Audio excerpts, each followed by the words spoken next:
丁清寺距今已有1416年的历史，是康区本钵教寺院的中心，又是康区本钵教派最高学府和本钵教祖寺。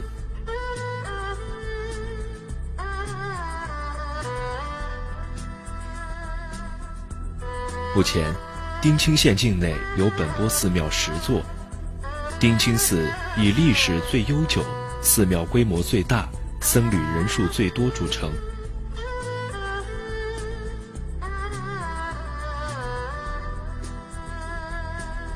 说起丁清寺的宗教地位，还得从本教的发展历程说起。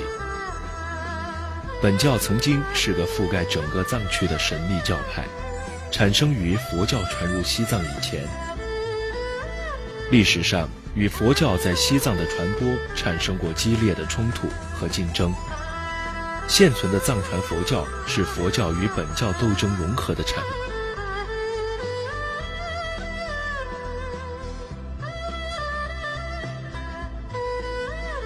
环绕丁清寺挥之不去的光环，那就是它是本教原始宗教现存的少之又少的寺院，一直传承着本教教义几百年。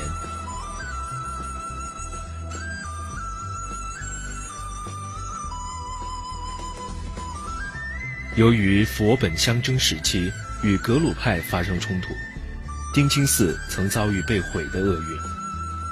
如今穿梭在寺庙旧址，如同穿梭在一个迷宫，昔日庞大的规模与辉煌的气势，仍能从斑驳的红土墙壁、断壁残垣间找到些许踪影。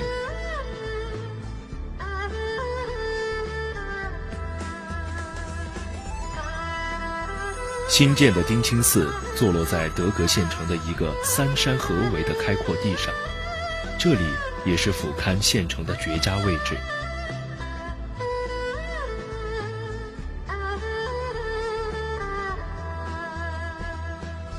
如今的寺院规模远不如以前宏大壮观，不过仍能感受这座千年古寺带给人的震撼与强大的气场。进入寺庙即可看见的金黄的灵塔，增加了大殿的气势与威严。在阳光的照耀下，这座寺庙就像一片金碧辉煌的宫殿。在碧蓝的天空下，时不时的会看见苍鹰、秃鹫在此盘旋。